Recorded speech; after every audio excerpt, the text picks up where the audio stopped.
Hello guys, welcome back to my channel.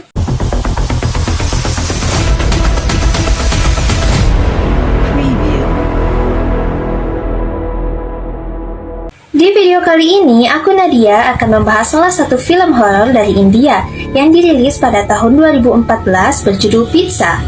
Kisah ini dimulai dari Kunal, si pengantar pizza yang penakut dan gak percaya adanya hantu. Kunal diminta untuk anterin pizza, tapi tiba-tiba aja liftnya macet di lantai 13. Di dalam lift itu, Kunal ketakutan banget karena ada hantu kakek-kakek yang ganggu dia. Pas liftnya naik ke lantai 14, si kakek udah ada di situ juga. Tapi untungnya itu cuma mimpi buruk aja karena istrinya yang bernama Nikki terobsesi banget sama hantu. Nonton film horor, suka suasana yang horor, pokoknya semua yang mistis-mistis dia pasti suka. Dan Nikki juga seorang penulis, dia ciptain karakter Dhruv, si hantu seksi penghisap darah. Kunal langsung males banget nih kalau dengerin soal ini karena Kunal pikir Nikki itu cuma jual buku kebohongan aja. Hantu, mitos, horor itu semua bohong. Karena Kunal gak percaya, jadi Nikki ceritain nih kisah teman asramanya dulu. Namanya Anita. Dia punya banyak masalah kehidupan. Masalah di rumah, pacar, pelajaran, semuanya bermasalah. Tapi setelah Anita kembali ke asrama nih, setelah liburan, tingkah lakunya mulai aneh. Sebentar ketawa, sebentar nangis, sebentar bicara sendiri. Keesokan harinya ada ujian matematika. Tapi salah satu temannya nelpon Nikki nih, kalau Anita udah bunuh diri di kipas gantung. Kejadian itu terjadi hari Sabtu malam tanggal 13 Juni. Waktu itu setiap hari Sabtu, Anita selalu datang ke kamarnya Nikki. Maksudnya tuh hantunya Anita. Kunal yang penakut ini serius banget dengerin Nikki. Tapi dia udah terlambat kerja, jadi harus cepet-cepet berangkat deh. Kunal kerja sebagai pengantar pizza nih guys. Jadi gajinya juga gak terlalu banyak ya. Tapi dia selalu berusaha buat bahagiain Nikki. Pas pulang kerja, Kunal bingung kenapa tiba-tiba Nikki nangis di kamar mandi. Ternyata Nikki lagi sedih karena dia hamil di saat keuangan memburuk. Selama ini mereka hidup dengan uang asuransi orang tua Nikki. Jadi Kunal gak setuju untuk punya anak di saat kondisi keuangan kayak gini. Tapi Nikki tetap mau pertahanin bayi yang ada di perutnya sampai mereka bertengkar nih guys. Tapi akhirnya Kunal yang ngalah. Kunal bilang dia siap menerima bayi itu dan akan jadi ayah yang baik. Besoknya, Kunal bekerja seperti biasa. Terus bos ini nyuruh Kunal buat nganterin hadiah coklat untuk istrinya yang ada di rumah. Nama istri bos ini Priya, tapi dia gak mau dipanggil Priya. Dia jadi teriak-teriak histeris dan maunya dipanggil Anjali. Kunal jadi tahu kalau baru-baru ini istri bosnya itu lagi dirasuki sama hantu Anjali. Setelah Priya mengandung anak pertama setelah bertahun-tahun menikah. Bos ini minta supaya Kunal gak ceritain ke siapapun. Setiap hari bos ini minta Kunal buat anterin hadiah coklat untuk istrinya. Tapi di sini Kunal ketakutan dan kasih alasan kalau dia lagi sibuk mau antar pizza buat pelanggannya. Tapi apa boleh buat, Kunal harus turutin kemauan bosnya itu. Sebelum anterin coklat, Kunal pergi anterin pizza dulu nih, karena gak ada kembaliannya, nyonya ini ambil dulu uang kecil ke kamar atas. Tapi selagi nungguin uangnya, Kunal dengar suara teriakan dari atas. Karena Kunal khawatir, makanya Kunal beraniin diri buat masuk ke kamar nyonya itu. Tapi kaget banget dong, ternyata nyonya itu udah meninggal dengan kapak di lehernya. Kunal jadi panik dan ketakutan. Dia berusaha keluar dari bungalow itu. Tapi sekarang dia udah terjebak. Kunal mau minta bantuan ke teman-temannya, tapi jaringannya buruk banget. Dan panggilan terakhir tersambung ke Nikki.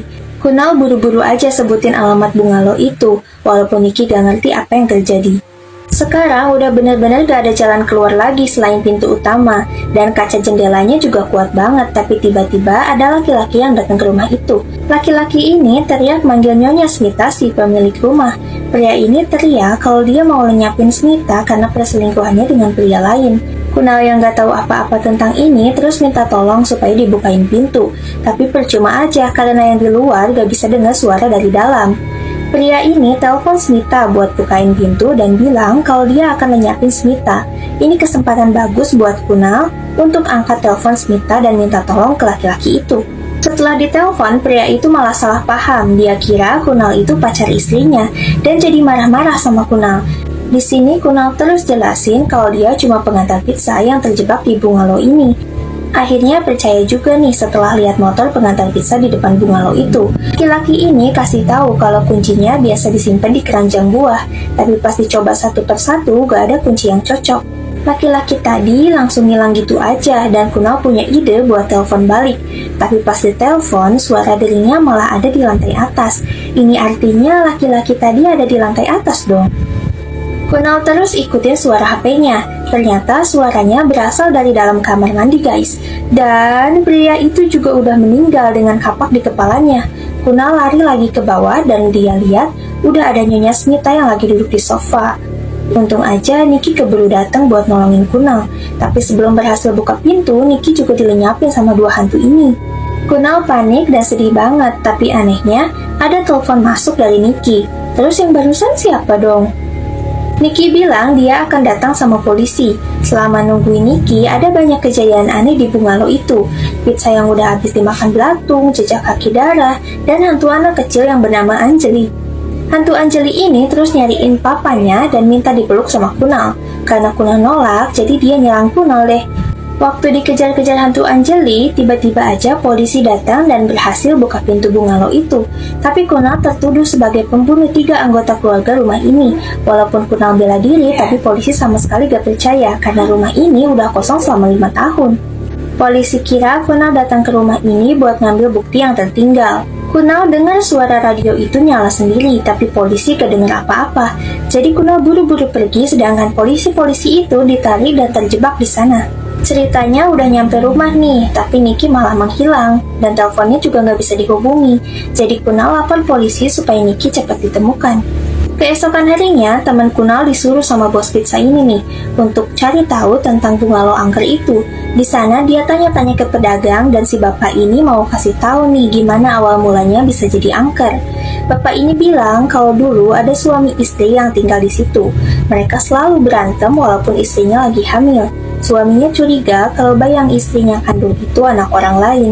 Sampai suatu malam dalam kemarahan yang mendidih, suami itu lenyapin istrinya pakai kapak. Setelah itu dia bunuh diri. Beberapa bulan kemudian terdengar seseorang menangis. Lalu warga sekitar panggil polisi buat selidiki bungalow itu.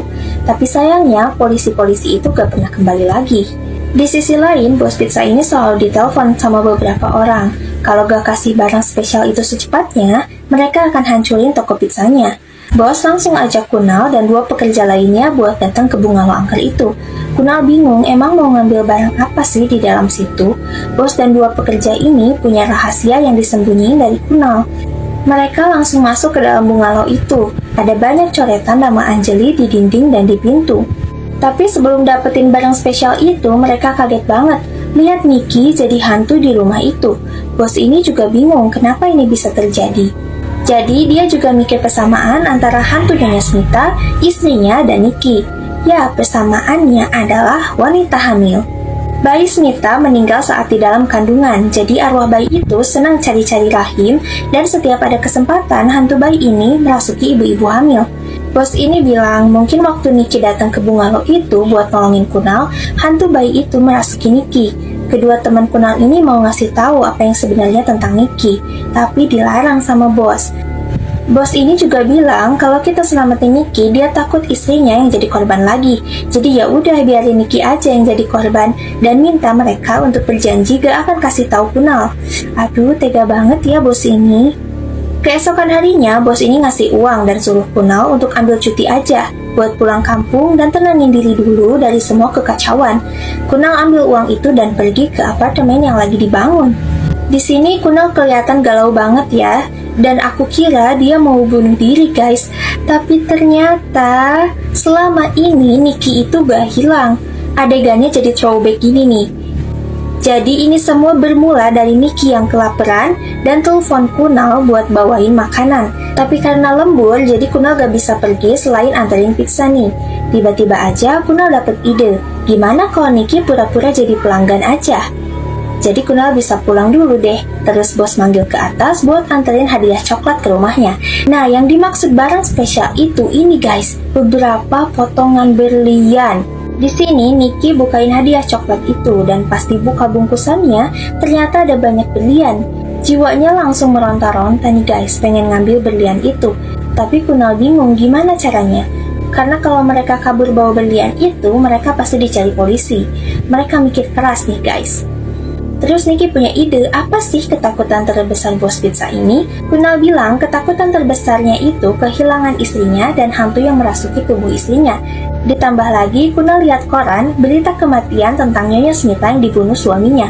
Terciptalah rencana mereka buat ngambil berlian itu tanpa dicurigai. Mereka susun semua rencana secara rapi dan berhasil. Jadi, semua yang udah terjadi di dalam rumah itu cuma karangan Kunal dan Nicky aja guys. Mereka berencana akan pergi pada jam 10 malam. Tapi sebelum itu, Kunal mau anterin pizza terakhirnya ke acara ulang tahun. Tapi yang bikin anehnya lagi, karangan mereka beneran terjadi. Tiba-tiba aja ada Anjali yang nyerang dari belakang. Tamat deh. Nah itu dia guys ceritanya. Untuk detail filmnya, kalian bisa buka di kolom deskripsi ya. Thank you so much for watching and see you on the next video. Bye-bye!